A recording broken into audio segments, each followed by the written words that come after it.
Nossa, aqui, né, a gente passa aqui por Pinheiros e não tem ideia que isso aqui está aqui dentro. Nossa, e aqui tem 60 metros quadrados. Esse espaço são 60 metros quadrados.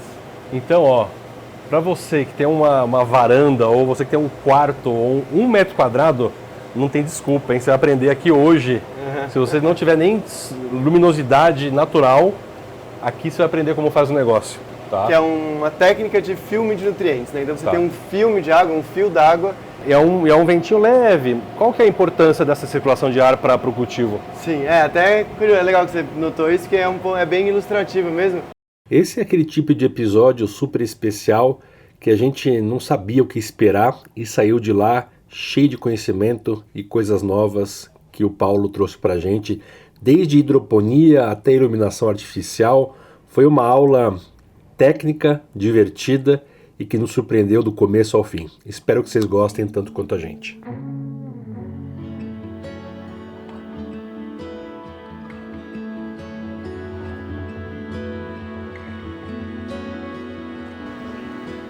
Olá pessoal, tudo bem?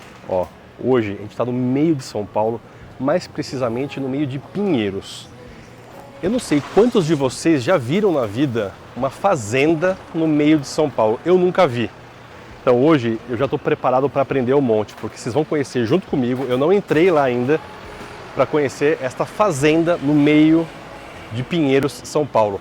Eu vou encontrar aqui o Paulo, que é outro Paulo, não é este Paulo atrás das câmeras. E aí, Paulo, tudo bom? Tudo bom? Prazer, obrigado bem-vindo por receber a gente do Jardim Onírico. Só dá uma espiadinha o que tem ali atrás, sem mostrar muito. Chega. Acompanha com a gente esse episódio, porque ele tá demais, que eu sei, porque eu já aprendi um monte, vocês vão aprender comigo outro tanto.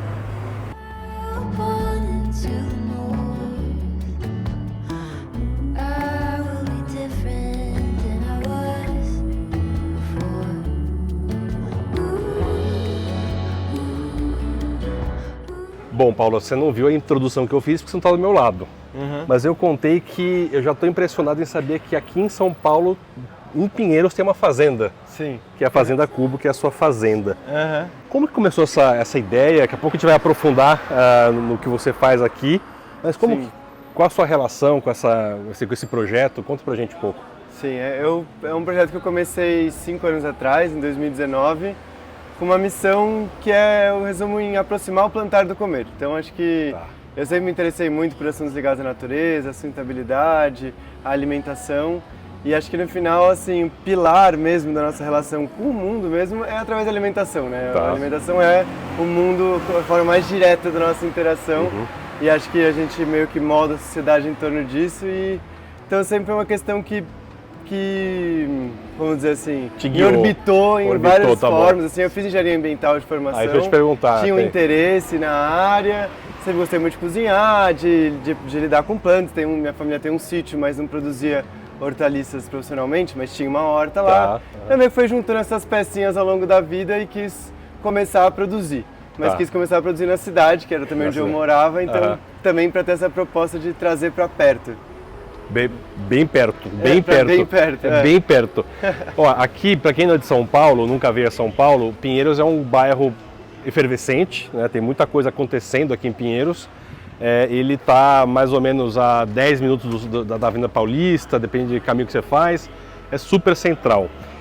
O que a engenharia ambiental faz? Eu fiquei na curiosidade aqui. Tem tantas engenharias, ambiental, qual que é a abordagem? A engenharia ambiental, assim, é um curso relativamente novo, assim, no caso da Poli, por exemplo, eu sei que ele existe há uns 15 anos só, assim. E aí ele vai variar um pouco de acordo com a faculdade. Na Poli, na USP, né, especificamente, ela nasceu dentro da engenharia civil da engenharia sanitária. Então ela tem um foco maior em saneamento. Então o foco maior é em tratamento de água, tratamento de esgoto e tratamento de resíduos sólidos. Não tinha nada de agricultura, infelizmente, assim, essa parte. Bom, tinha alguma coisa de hidroponia lá, não? Não, nada. O que me ajudou, vou dizer, de faculdade diretamente foi o conhecimto de hidráulica, talvez, de ventilação. Então já fica a dica aí do que a gente vai ver aqui, porque esta fazenda... Qual é o volume de produção de vocês aqui?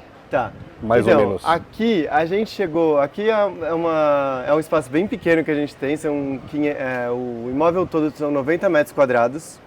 E aí a câmara de cultivo mesmo que a gente chama são 60 metros quadrados só. Tá. Porque o restante é a área de loja aqui na frente, escritório e a copinha no fundo. Aham. A gente chegou a produzir quase 400 quilos por mês de hortaliça aqui. 400 quilos só aqui? É, só aqui. Nossa. Isso quando toda a nossa produção era aqui quando a gente começou. Em 2021 a gente abriu uma segunda fazenda, que é uma estufa em Franco da Rocha. Tá. Que é uma estufa de hidroponia também com espaço maior, lá são 1000 metros quadrados. Tá. E aí eu reduzi um pouco a minha produção aqui para focar aqui nas plantas que são mais delicadas, têm um valor agregado maior, Tá. então que precisam desse ambiente mais controlado. Tá. Tá. Então hoje eu produzo só em termos de 70 quilos por mês por aqui, mas quase que com a mesma receita que eu tinha lá com aqueles 400 quilos. Tá, porque por causa do seu ticket médio é mais alto aqui. Mais alto aqui, Entendi. porque eu produzo mais a parte de microgreens, brotos, Tá. manjericão basílico, que são mais especialidades, Tá, assim tá. a gente chama. E a parte de maior volume, de alface, rúcula, agrião, eu transferi lá para a estufa de Franco da Rocha. Eu tô muito curioso para ver. Você pode levar a gente para dar uma olhada? Vamos lá conhecer tudo. Então sim, vamos lá, com certeza. vamos lá.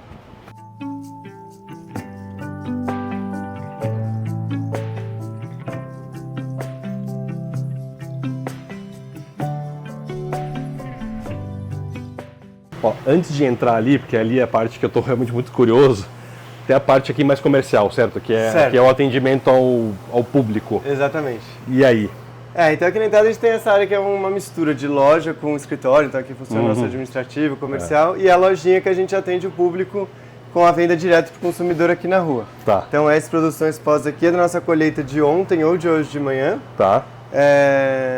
que estão aqui prontos para levar sob demanda. Assim. Tudo aqui é o que é produzido aqui, ou você traz alguma coisa lá de Eu trago lá de Franco da Rocha também. Também, Tudo tem. produção própria nossa, mas ou daqui ou de Franco da Rocha. Ou de Franco da Rocha, tá bom. E aqui, assim, você faz parceria com os restaurantes, tem venda recorrente, como que é? Funciona assim nossa operação, né? A gente faz a colheita todo dia, de segunda a sexta, na parte da manhã. Tá. E aí a gente entrega no mesmo dia para os pedidos que estão encomendados, de restaurante e pessoa física. Tá. E aí os restaurantes normalmente eles pedem pra gente até a véspera, a gente entrega no dia seguinte, de segunda a sexta. Tá. E pessoa física, a mesma coisa, e além disso a gente tem um sistema de assinatura também para pessoa física. Então tá. a gente colhe de manhã aquilo que já foi encomendado até a véspera entre esses diferentes canais de venda. E a gente só colhe um pouco a mais para deixar aqui na loja. Então, Tá digamos bom. que tudo que a gente colhe já tem um destino. Tá. E aí, com isso, a gente reduz, né, elimina, na verdade, desperdício, E perdas. qual que é o tempo de prateleira de um saco desse aqui, por exemplo? A validade deles é de 7 dias. 7 dias, tá. A conversa tá boa, parte comercial, quem quiser, os links estão aqui embaixo, maravilhoso, mas eu quero ver a produção agora. Vamos lá. Tem como? Vamos ver, claro. Então vamos lá. Então, assim, continuando para você conhecer o espaço, a gente tem aqui entre a loja e a produção, é isso que a gente chama de antecâmara, que é um espaço só de separação. Então aqui a gente vai guardando os pedidos que já estão separados nessas sacolas, que os nossos entregadores vão retirar aqui e fazer a entrega, e funciona como uma barreira física também, para evitar a entrada de insetos lá de Contaminações dentro também. para fora. Eu quero fazer uma pausa rapidinho aqui nesse episódio para te falar uma coisa super importante. Se você tem vontade de ter o teu próprio jardim, seja numa varanda, num quintal, um lugar grande ou pequeno, mas que você queira ter paz, calma e a intenção dessa comunhão com o verde e com as plantas, eu tenho uma notícia para te dar. Eu criei o Método Jardim Onírico, um passo a passo leve, descontraído e cheio de significados. Feito para te ajudar a construir esse jardim dos sonhos do seu jeito, no seu tempo e no espaço que você tiver aí. Lá na página do Método tem uma aula especial e gratuita que eu vou te ensinar muita coisa prática para você começar com segurança e leveza, seja você iniciante ou alguém mais experiente. E depois dessa aula, você também vai encontrar uma oportunidade especial de entrar para a turma do Jardim Onírico. Caso você sinta que agora é a hora e que isso faz sentido para você e para a sua vida. Para isso, é só você apontar o seu celular para o QR Code que está aqui na tela ou clicar no link que está na descrição desse episódio. Eu te vejo no seu Jardim Onírico. Bom, e aí também nessa barreira física faz parte aqui a gente fazer a troca a colocação das toucas para entrar lá dentro por uma questão de higiene, né? Vamos com Então deixa eu material completo aqui. mostrar aqui pra você.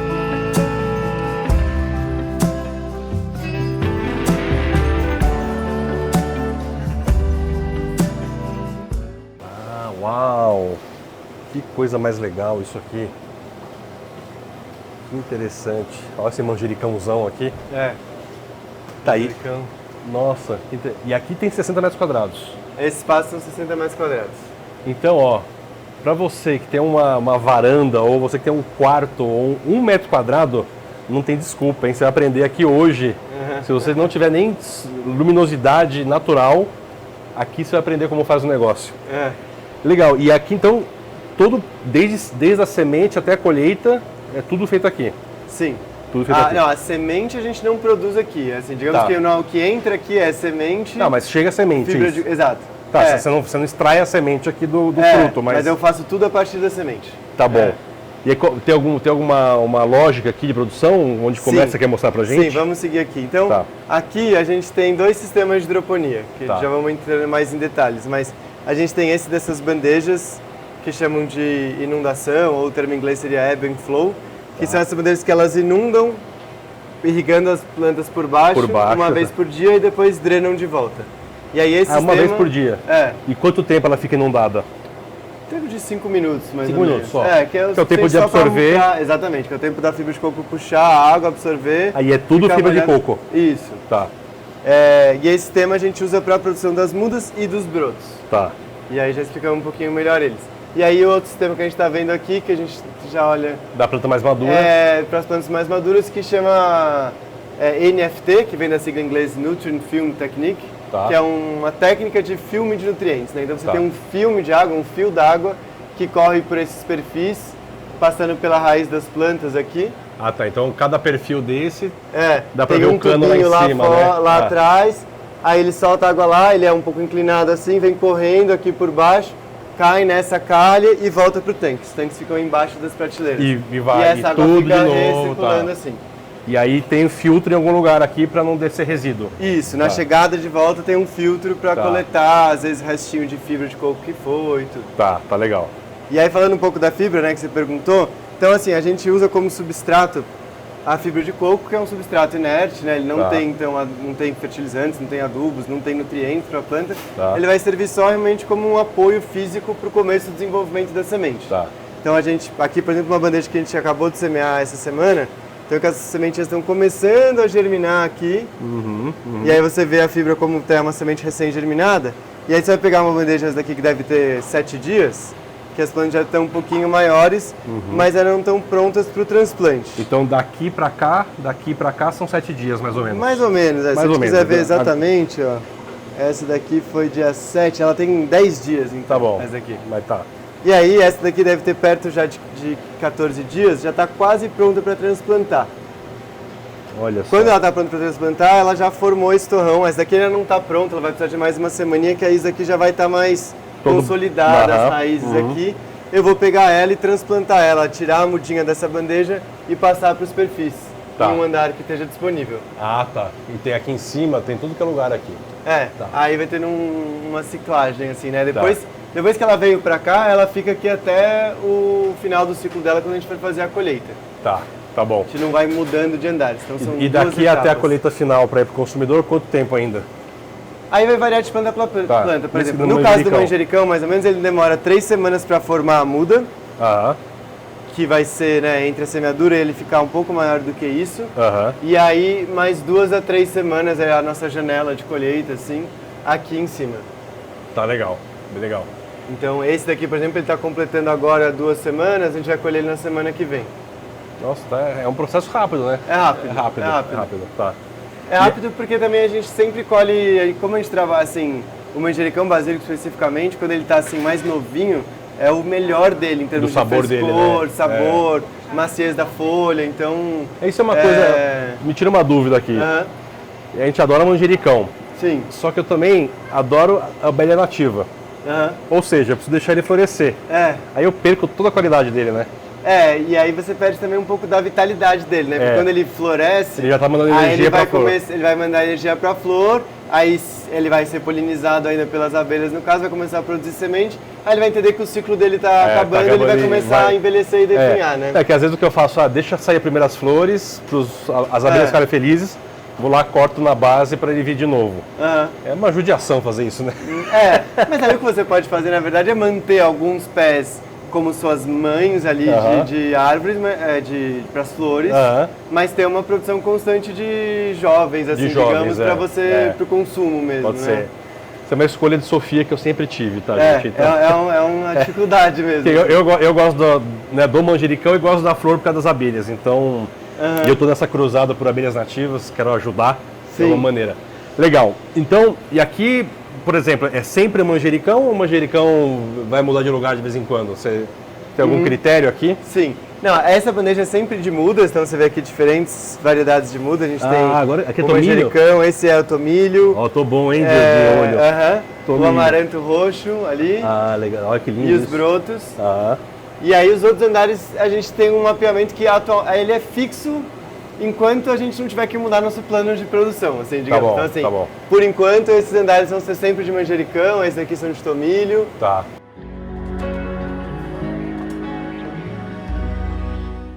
Ô Paulo, e qual que é a cultura mais difícil, assim, mais desafiadora para vocês? Não tem? A cultura mais desafiadora? O manjericão basílico mesmo é uma que é bem desafiadora, inclusive porque ele é muito sensível a tanto variação da solução nutritiva em termos de pH, e muito sensível à variação de temperatura do ambiente também. Ele não gosta de muito calor e no frio ele também se desenvolve bem, mas aí ele é bem mais devagar. Então ele é um que é bem exigente. E é por isso que aqui no Brasil é difícil de encontrar esse manjericão basílico de folha grande, assim, né? Aquele manjericão, se você quiser experimentar. Posso? Claro, por favor. Que é muito saboroso esse, sim. Muito aromático esse aqui. Muito.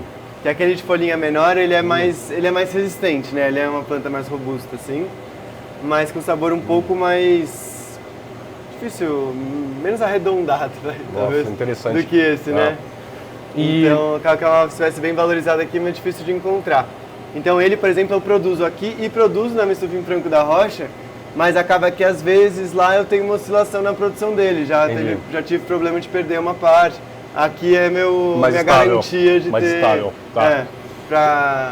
Principalmente trabalhando com um restaurante de alta gastronomia, assim, eles querem qualidade e constância do fornecimento.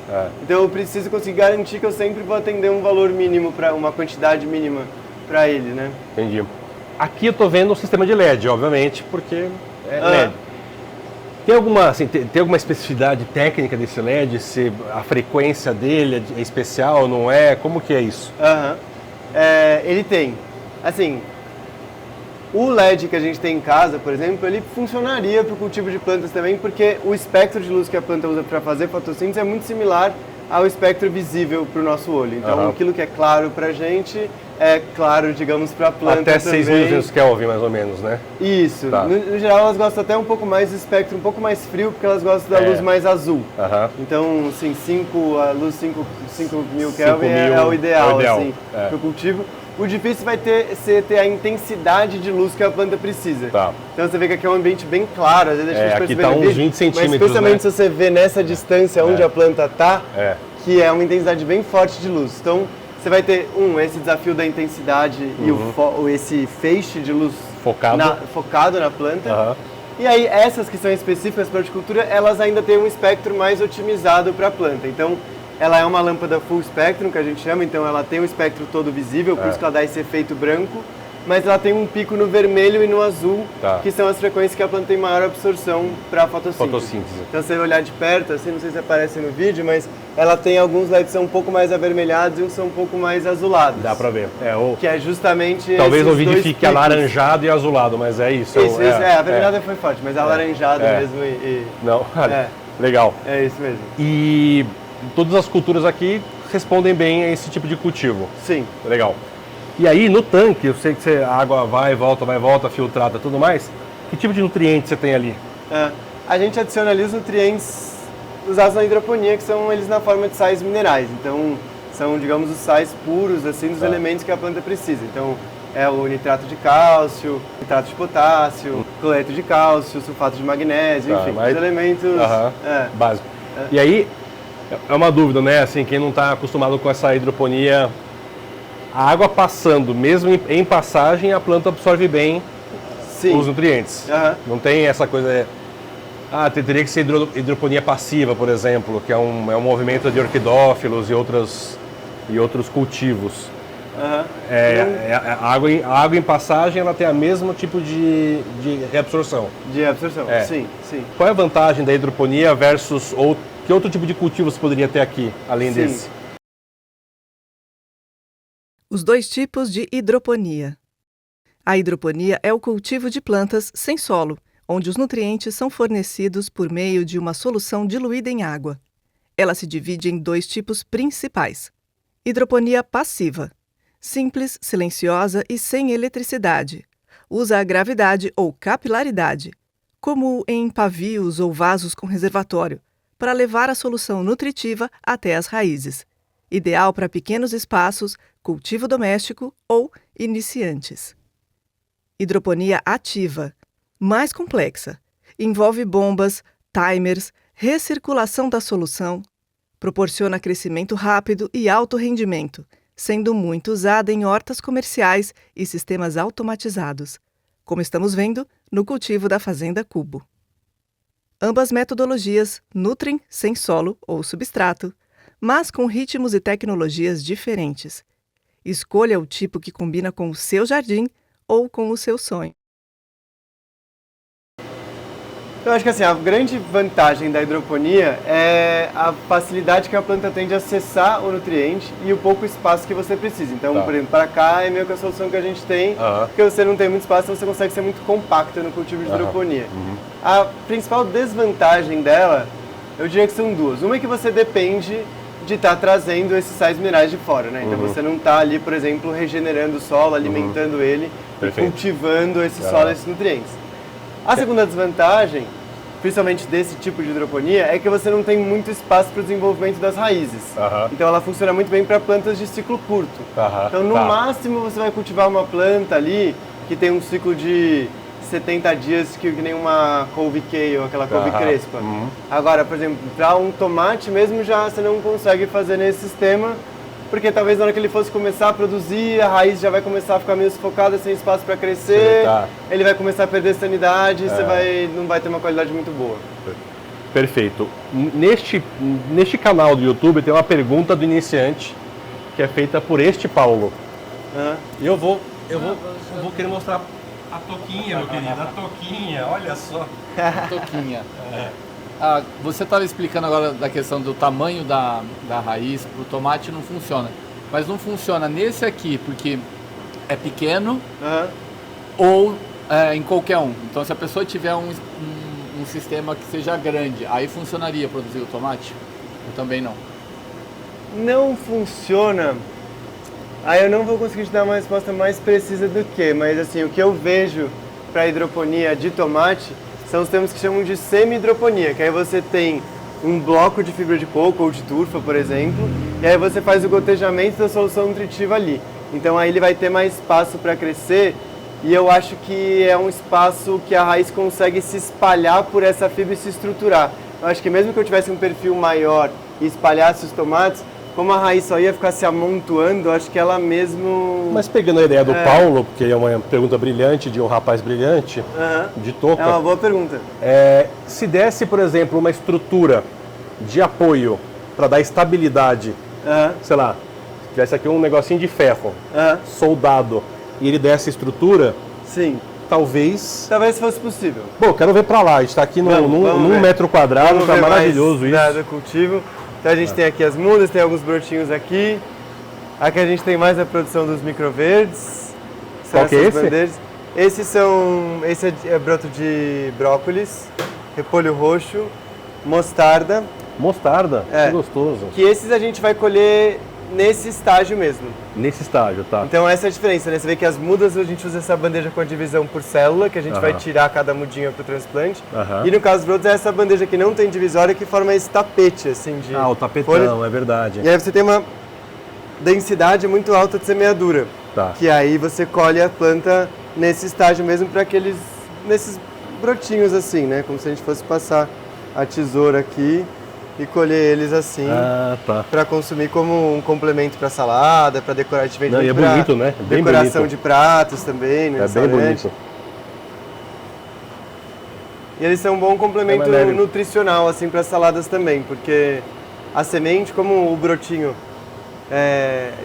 são essas primeiras duas folhas, entre aspas, chamam cotilédones, né, da folha, que não é a folha verdadeira ainda, ele tem uma reserva nutricional que vem da semente para a planta para o começo do desenvolvimento dela.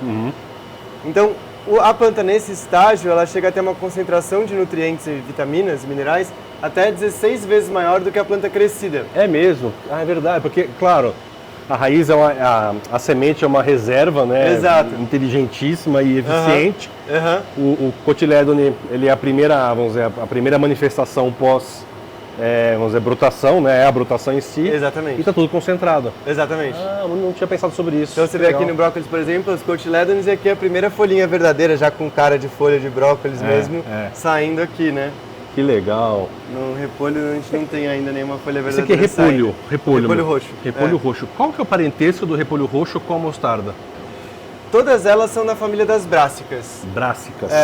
A família Me deu um aftertaste aqui desse cotilédone aqui.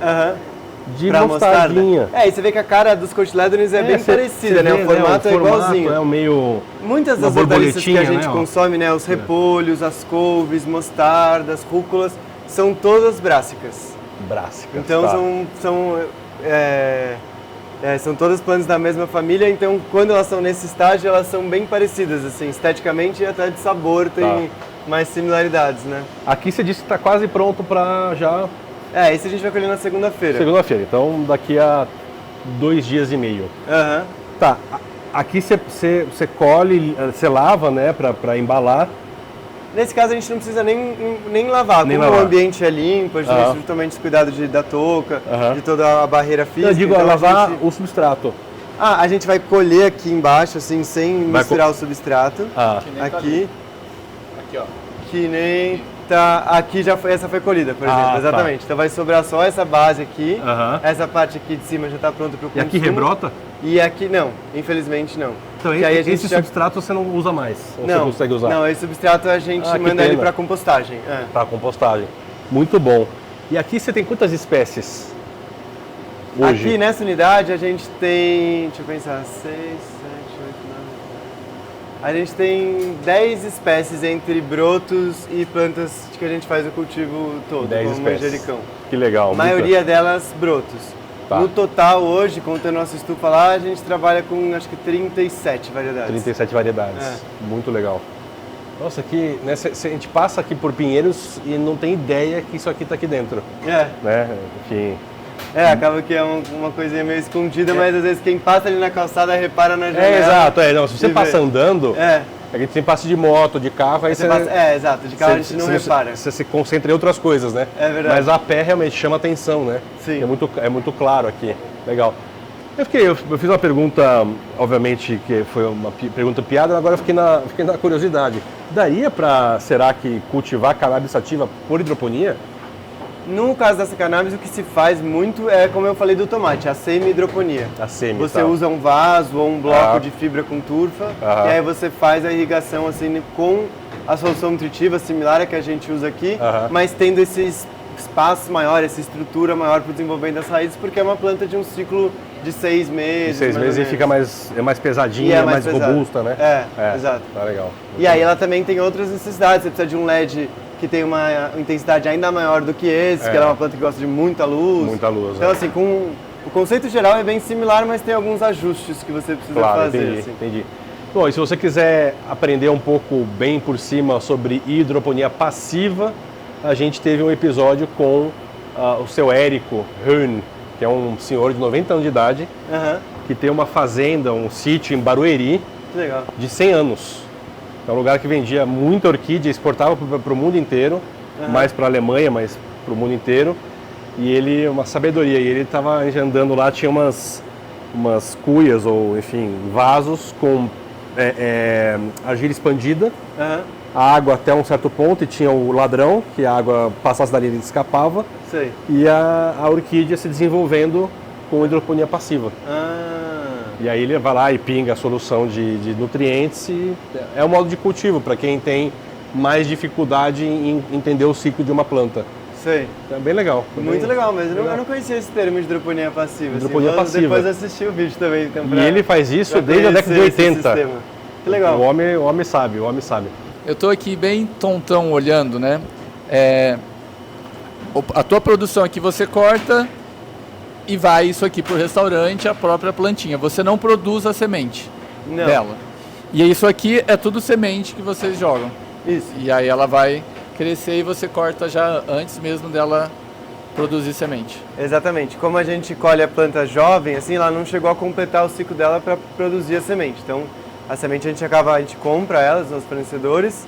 E aí, nesse caso, por exemplo, a gente espalha nessa bandeja, né, para a produção dos brotos. A gente faz esse tapete de fibra de coco e espalha as sementes por cima. E aí tem uma diferença, né? Você vê que aqui, por exemplo, para a produção do broto de beterraba, que ela gosta que a semente seja coberta. Então você não está vendo a semente aqui porque a gente faz uma camada de fibra, uma camada de semente e depois mais uma camada de fibra. No caso aqui do rabanete que está aqui, a gente não cobre a semente. Então você vê perfeitamente as sementes espalhadas aqui e começando a germinar. Ah, é verdade, dá pra ver bem aqui. Né? Essas foram semeadas 3 dias atrás. Então isso aqui tem 3 dias só, elas já germinaram e já estão chegando nesse tamanho. É muito rápido mesmo. Muito rápido, né? E aí, o que é legal aqui é como a gente tem uma produção constante, então toda semana a gente está colhendo, semeando, transplantando, então a gente tem a todo momento as plantas em todos os estágios, né? Então você vê aqui o que está germinando, o que já está um pouco mais germinado, o que já está pequenininho e o que já está no ponto de colheita. Então dá para ver bem lado a lado o desenvolvimento da planta, assim. Tá, e aí assim, se você deixasse ela crescer para ela produzir semente, quanto tempo demoraria para você ter a própria semente dela? Você se reabastecer? Aí vai variar um pouco de planta para planta. A mostarda, que é uma planta de um ciclo bem rápido, assim, eu acho que ela vai começar a produzir semente depois de cerca de 3 meses, mais ou menos. 3 a 4 meses da semeadura. Dependendo da espécie, né, claro. Dependendo da espécie. E aí ela ficaria muito grande, aí você precisaria de muito espaço. Exato. Ela já vai estar grande. Aí, por exemplo, essa daqui, uma curiosidade, né? Semeada desse jeito, ela nunca chegaria a isso, porque como aqui a gente está colhendo para produzir o broto, então a gente fez uma densidade muito grande de semeadura. Ela aqui, ela tá bem até esse estágio. Se ela começar a crescer, ela vai começar uma a sufocar a outra, elas vão começar a competir, elas não vão se desenvolver legal nessa densidade de semeadura. Então também a densidade que você semeia vai depender do estágio que você tem como objetivo de cultivo, assim. Legal. E Paulo, eu tô sentindo aqui constantemente um ventinho, né? E eu vejo que tem aqui ventoinha de computador, né? Mentira, brincadeira. Mas é mesmo, É mesmo? Olha só. E eu vejo que tá gostoso aqui. É um ventinho leve. Qual que é a importância dessa circulação de ar para o cultivo? Sim, até curioso, é legal que você notou isso, que é bem ilustrativo mesmo.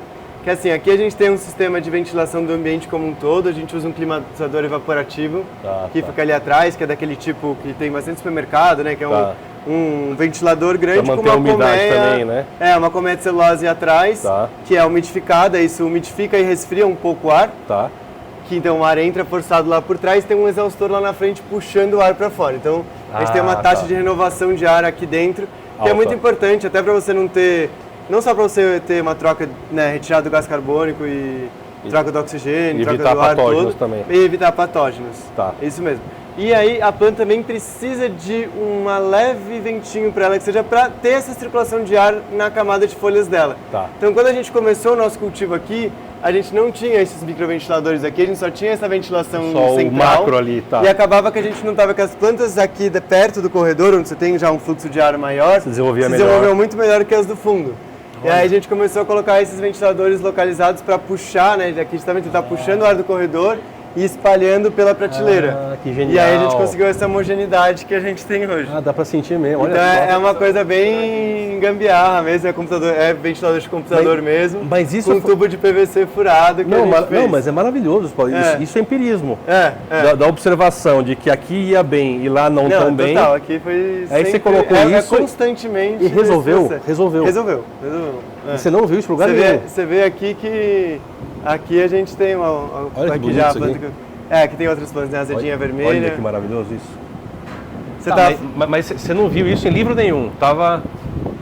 Foi aqui, assim, Eu não vi especificamente esse modelo, né? Eu vi a questão da importância da ventilação. Fui testando como desenvolver, mas acho que legal. É uma coisa muito empírica mesmo, que cada caso é um caso, Cada assim, caso né? Então é um a gente caso, precisa, acho que uma das partes mais legais, mas também mais desafiadoras desse trabalho é essa constante observação e lendo as plantas, entendendo o que elas estão precisando para você fornecer para elas. Maravilhoso, assim. Maravilhoso. E as meninas estão fazendo o que aqui? Aqui elas estão passando as sementes. Quando Tudo bem? Boa tarde. A Beth aqui da produção. Oi, Beth, tudo bem? Elas estão passando, a gente chama de passar as bandejas para a luz, que é, quando a gente faz a semeadura, a gente deixa elas um tempo no escuro para elas germinarem.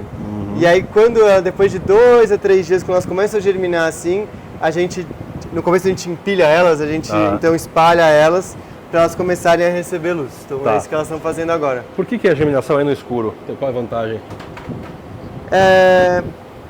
São duas vantagens. Uma é que a gente empilha elas, então isso vai forçar, vai ajudar ela a se direcionar e fincar essa raiz na fibra de coco. Tá. E o outro é que no caso dos brotos, como a gente quer que a planta estiole um pouquinho, ou seja, que a gente quer estimular um caule um pouquinho mais comprido para dar esse talo, para a gente poder cortar embaixo, a gente está no escuro para forçar ela a estiolar um pouquinho. Entendi. Tem essas duas funções.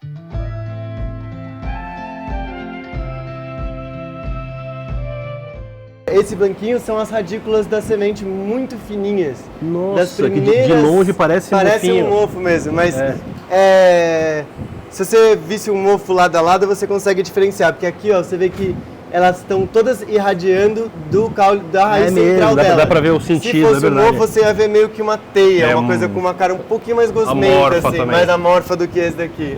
Que legal, que legal. Bom, e quem quiser entrar em contato com vocês, enfim, tem o site, certo? Certo, tem o Instagram, site lá, fazendacubo.com.br, WhatsApp, o site também, Fazenda Cubo, tem o WhatsApp, o número tá aqui embaixo, ele não vai lembrar embaixo, agora. não sei de cabeça, ou pode ver lá no nosso site, no Instagram. Bom, isso aqui, obviamente, para quem está em São Paulo, mas o aprendizado aqui é para o Brasil inteiro, então que isso estimule outros empreendedores. Antes de finalizar esse episódio, te agradecer, queria saber qual que é o próximo passo de vocês, urbanamente falando. Vocês querem expandir? Vocês querem ir para outra região de São Paulo? Tem uma visão nessa, não? Sim, a gente tem... Hoje, assim, a maior parte dos nossos novos desenvolvimentos, a gente está focando nessa unidade de Franco da Rocha, que a gente chama que é periurbana, porque ela fica realmente assim, aonde termina a mancha urbana é onde a gente está ali, porque a gente percebeu que a gente precisava de mais espaço, então, por uma questão econômica, a gente precisou focar a expansão da produção lá. Então, nossa ideia, assim, é a gente manter sempre a produção aqui como esse laboratório, esse lugar de desenvolvimento que a gente tem, e esse ambiente mais controlado para as plantas delicadas, como eu te falei. E a gente tem muitos novos desenvolvimentos lá na nossa unidade em Franco da Rocha. Então, lá a gente tem uma estufa de hidroponia, a gente está construindo mais uma estufa lá, e a gente também está implementando alguns canteiros a céu aberto. E aí a gente está...